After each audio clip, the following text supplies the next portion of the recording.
Bonjour à tous, bienvenue dans ce nouveau numéro. Aujourd'hui, on va aborder les accessoires de la défenseuse, accessoires et options, je vais un peu tout grouper. Donc, avant de commencer, euh, les plus observateurs vont regarder que j'ai une écharpe aujourd'hui. Je suis simplement dans mon garage, il fait pas chaud, donc je me suis mis une petite écharpe. Juste pour refaire une petite piqûre de rappel, sécurité, absolument interdit. Tout objet qui dépasse, qui pend, que ce soit écharpe, petit t-shirt qui baille un peu, collier, ou même ne serait-ce que cheveux longs, pour la défenseuse, interdit. Si ça se prend dans la fraise, c'est fini. Donc voilà, petit intermède passé. On va tout de suite passer donc aux options que comprenne ma défenseuse, donc elles y sont pas sur toutes. Vous avez pu remarquer au cours de la dernière vidéo que au moment de démarrer la défenseuse, la mienne, la fraise ne prend pas sa vitesse maximale instantanément. Elle est simplement équipée en fait d'un démarreur progressif électronique. Ça évite, au moment de démarrer, sur une défenseuse premier prix, vous n'aurez pas cette option. Vous verrez que quand vous démarrerez, vous aurez une impulsion. Le démarrage progressif empêche simplement ça. C'est une petite option, ma foi, c'est sympa. Ensuite, qu'est-ce que vous avez pu remarquer? À ce niveau-là, sur la mienne, la défenseuse est équipée d'une série de LED qui me permet d'avoir de la lumière en fait sur la zone de travail. C'est pareil, c'est une petite option gadget, mais c'est sympathique. Donc voilà, au niveau des options que comporte la mienne, ça s'arrête à peu près là. C'est pas mal, c'est pas sur toutes qu'elles y sont. Pour information, ma défenseuse est une défenseuse, on va dire, moyenne gamme. C'est pas une premier prix, c'est pas non plus un outil professionnel, c'est une moyenne gamme. Celle-là, grosso modo, coûte dans les 150 €. Maintenant, on va passer aux accessoires. Donc, avec cette défenseuse, on a plusieurs accessoires. Donc, premier accessoire indispensable, la clé qui nous permet de changer nos fraises, nos outils. Donc, ça, vous l'avez avec toutes les défenseuses, forcément. Deuxième petite option, un petit jeu de pince. Donc, la pince, je vous rappelle, c'est le petit écrou qui se trouve ici, qui vous permet de changer de fraise. Donc là, on a une pince de 8, donc pour un diamètre de queue de 8. Dans la mienne, j'ai un petit package où je peux aussi mettre une pince de 6, ça doit être celle-ci, et une pince de 6,35. 6,35, c'est le quart de pouce américain. Donc voilà, toujours agréable d'avoir un petit jeu de pince. J'aurais bien aimé avoir une pince de 12, mais bon, sur une défenseuse à 1400 watts, c'est pas non plus obligatoire, c'est pas une toupie portable, quoi. Donc voilà, on a aussi ça. On retrouve, comme dans toutes les défenseuses, le guide parallèle. Donc on s'arrêtera un petit peu dessus tout à l'heure pour vous expliquer un petit peu comment ça marche. Donc avec toutes les défenseuses, vous aurez cet outil-là, qui, ma foi, est assez utile. Vous avez le compas. Donc là, vous ne doutez pas trop de comment ça marche. On fera une petite passe tout à l'heure, je vous expliquerai comment ça marche. Donc un compas, pour faire des ronds, des arcs de cercle. Vous avez la bague à copier. Alors, on va s'arrêter dessus aussi tout à l'heure, sur tout en fait, on va s'arrêter. Moi, la mienne est un petit peu spécifique, dans le sens où chez Bosch, il y a un montage rapide en fait, sur cette bague. Donc, je vous montrerai tout à l'heure comment ça marche.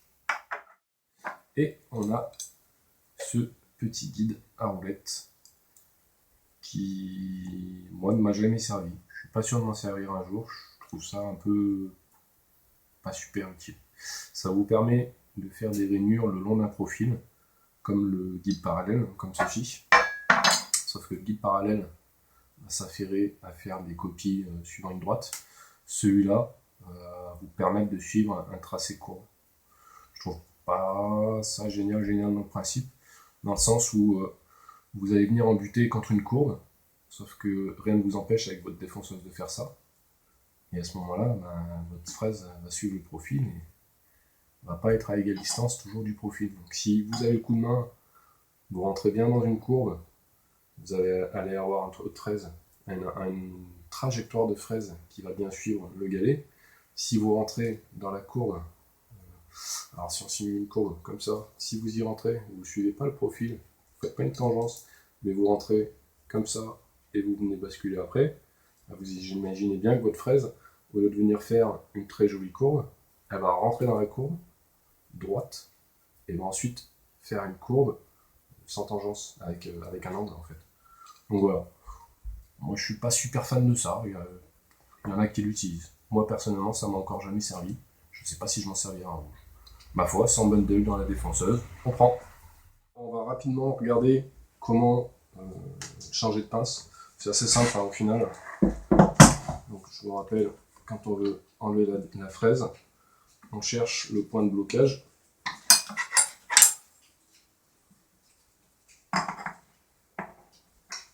On met la clé dans le bon sens.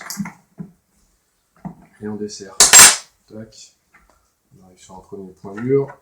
On remet un coup de clé. Tac. Et là, vous pouvez enlever la fraise. Et si vous voulez changer de pince, c'est simple. Vous continuez de démonter. Continuez de desserrer jusqu'au bout. Tac. La pince s'enlève intégralement. Donc l'écrou et la pince est emmanchée dedans. Donc elle ne s'enlève pas. Là, on vient d'enlever la 8. On met la 6,35, donc là, un quart de pouce. Voilà. Et on refait le schéma inverse. On met la petite fraise qui va bien, et c'est parti. Alors, je viens de remarquer à l'instant que chez Bosch, ils ont été malins. Sur la 6,35, ils ont fait une rainure sur l'écrou pour ne pas la mélanger avec la 6. 6 et 6,35, ça fait 0,35 mm au diamètre de différence. À l'œil, si vous n'avez pas des yeux bioniques, vous ne le verrez pas. Ils ont simplement fait des rainures dans l'écrou. Si on compare à la 6, qui est complètement lisse, ma foi, c'est fort malin. Le guide parallèle, alors ce petit accessoire qui est fourni avec la défonceuse, et avec toutes les défonceuses, je pense, va nous permettre simplement de venir prendre un appui, de servir de butée en fait, sur le bord de pièce. La défonceuse va venir se fixer ici. Elle va nous permettre de faire un usinage dans le bois, à une distance toujours constante de ce guide. Donc là, je vous simule une rainure à cette distance-là, mais en fait, comme il est ouvert, rien ne vous empêche de venir tailler directement sur l'arête. Si vous voulez faire un chanfrein avec une fraise qui n'a pas de roulement, ou si vous voulez simplement faire une feuillure, une marche d'escalier, ici vous pouvez. Donc ça a l'avantage, ce dégagement, de pouvoir de vous permettre de venir tailler l'arête. Ça a d'autres inconvénients qu'on va voir juste après, mais ça a cet avantage-là. Donc comment ça se passe? Là, simplement, sur la défonceuse, vous avez deux vis à oreille montées sur ressort pour ne pas les perdre. Vous les desserrez. Hop, là, c'est fait. Vous venez mettre votre guide parallèle dans la défonceuse. Vous venez le mettre en appui, en butée contre la planche que vous voulez ouvrager. Après, vous faites un réglage. Donc, pour moi, je vais venir affleurer le bois. Voilà, je ne suis pas au contact, mais presque. Ça vous permet, en un petit peu tourner la fraise, de trouver les distances de la rainure, les dimensions de la rainure. Après, vous avez juste à venir vous aligner avec la rainure que vous voulez faire. Donc, vous voulez faire une rainure ici, vous aurez fait un tracé d'une rainure ici. Moi, je ne l'ai pas fait, c'est que pour vous montrer. Mais j'aurais normalement tracé la rainure côté droit, côté gauche. J'aurais tracé la rainure intégralement. J'aurais juste, avec ma fraise, à venir m'aligner sur ce tracé. Une fois que je suis bien aligné, je viens serrer les deux vis. Voilà. Et là, mon guide parallèle est solidaire de la défonceuse. Le réglage ne bougera pas. J'ai juste après à venir régler la défonceuse pour, comme vous l'avez vu dans la dernière vidéo, régler la profondeur de passe. Et après, il n'y a plus qu'à usiner. Donc, petit rappel de la dernière vidéo, ma fraise tourne comme ceci. Donc vous allez avoir besoin d'attaquer le bois comme ceci, dans le sens d'aval de la fraise. Donc vous aurez attiré la défonceuse vers vous, comme ceci, le travail. Pas comme ceci, sinon la fraise va se mettre à bouger, elle va se décaler de votre rainure, ça va être n'importe quoi. Alors comme je vous le disais tout à l'heure, le guide parallèle est ajouré ici. Ça vous permet de venir tailler directement sur l'arête si besoin. Donc c'est un avantage, hein, mais maintenant c'est aussi un inconvénient. Pour la simple et bonne raison que si vous êtes dans cette configuration-là, où vous venez attaquer en plein bois, quand vous avez entré sur le bois, donc comme ça, vous avez une stabilité qui est globalement assez précaire, parce que la défonceuse a tendance à vouloir tourner autour de ce trou. Donc ça se fait, hein, mais c'est pas non plus le top. Et surtout, quand la fin du trou va venir attaquer le bord de pièce, souvent cette arête vient rentrer en conflit avec cette arête et vous avez du mal à rentrer. Donc vous allez commencer à rentrer la fraise de presque 1 cm, peut-être même 2 cm, et là ça bloque parce que là c'est en conflit. Donc ça c'est un souci, mais il y a moyen d'y remédier très simplement. En fait, quand vous avez votre guide parallèle, donc bien sûr vous le faites avant de faire vos réglages, hein. Votre guide parallèle, il est perforé ici. Et il y a une bonne raison à cela, c'est que pour remédier à ce problème, vous prenez un petit tasseau de bois, vous venez le visser au travers des trous, et là vous avez une joue qui est intégralement pleine, donc vous n'avez pas le problème de l'arête. Vous pouvez très largement venir entrer sans problème, et vous n'avez plus ce problème de conflit. Voilà, ça coûte rien, à part 15 secondes avec une visseuse, et ça rend bien les services. Nous venons de voir le guide parallèle, on va maintenant passer au compas. Donc le compas, c'est cette petite pièce que je vous montrais tout à l'heure, donc c'est une pointe sèche. Quand on le voit comme ça, on se dit comment ça marche, à quoi ça sert. Alors à quoi ça sert? Déjà c'est un compas, hein, donc ça permet de faire des arcs ou des cercles complets. Sauf que tout seul, ça fait rien du tout. Par contre, comme je vous montrais tout à l'heure, le guide parallèle est perforé ici, pour vous permettre de fixer une fausse joue. Il est aussi perforé ici et ici. Ça vous permet de venir attacher votre pointe de compas. Donc, on démonte l'écrou à oreille, on vient rentrer dans le guide parallèle, on visse, on n'hésite pas à serrer, tac. Et là, on vient mettre notre guide parallèle à l'envers, dans le même principe, on bride. Et là, vous allez pouvoir faire tourner votre défonceuse autour d'un axe.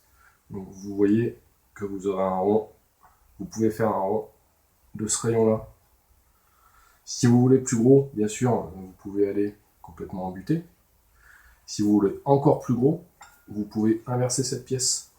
Ici, vous avez deux vis. Vous les démontez. Vous prenez la joue, vous l'inversez. Vous gagnez encore 2 fois cette distance. Si vous voulez faire des gros arcs.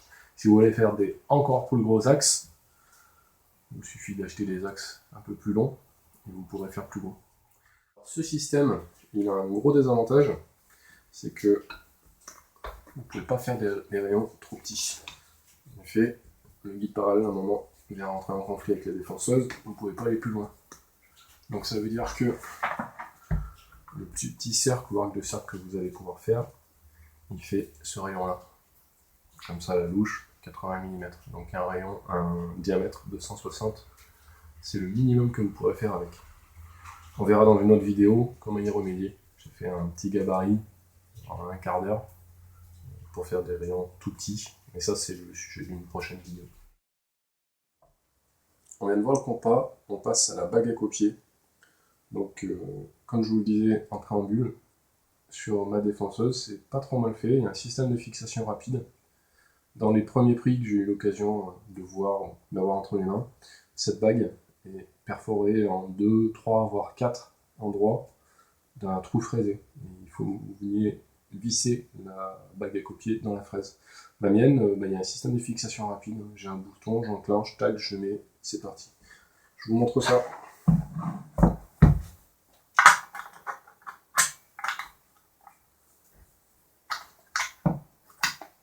Voilà. Bon, elle est armée, elle est dedans, elle est fixée. Donc pour armer la bague, d'enclencher, moi c'est ce bouton-là. J'actionne ce bouton-là, ça me permet de désengager la bague. Là, si je soulève, hop, elle s'enlève. Donc la bague à copier, ça sert à copier. Hein. Donc ça vous permet en fait de venir suivre avec la bague un gabarit que vous aurez réalisé avant, qui va servir à découper une autre pièce. Le gros désavantage par rapport à une fraise à copier, à mon sens, c'est que votre bague à copier est fixe de la défonceuse, c'est une pièce en acier, donc elle est forcément d'un diamètre plus gros que la fraise, puisque celle-ci passe au milieu et doit avoir l'espace de pouvoir faire sa rotation. Donc vous aurez forcément, entre votre gabarit et la pièce que vous voulez faire, vous aurez l'écart entre le flanc extérieur de la bague et le flanc extérieur de la fraise. Après, pour du copiage, ça a cet inconvénient-là. Maintenant, ça peut servir à d'autres choses que du copiage. Et là, ça peut devenir hyper intéressant. J'espère un jour investir dans une autre bague à copier d'un autre diamètre pour vous montrer de l'incrustation. En fait, avec un jeu de 2 bagues différentes et un seul gabarit, on arrive à tailler une empreinte dans une pièce et à tailler exactement la pièce qui s'incruste dans l'empreinte. Donc j'espère vous faire une vidéo un jour de ça. Pour l'instant, j'ai pas le matériel, j'ai pas le besoin non plus, hormis pour vous faire une vidéo. Donc c'est pas à l'ordre du jour. Mais voilà, sachez que ça ne sert pas qu'à copier, et à mon avis, copier c'est le moins intéressant de son utilité. Voilà, on a fait le tour de la vidéo. Et j'espère que ça vous a plu. Et on se retrouve dans une prochaine vidéo. Je ne sais encore pas ce qu'elle contiendra. On va petit à petit commencer à arriver vers ce qui moi m'intéresse, c'est le travail réel. J'essaye pour l'instant de vous apprendre un petit peu les bases, pour que vous sachiez un peu, vous sachiez comment attaquer vos travaux, comment y réfléchir avant de vous lancer dedans.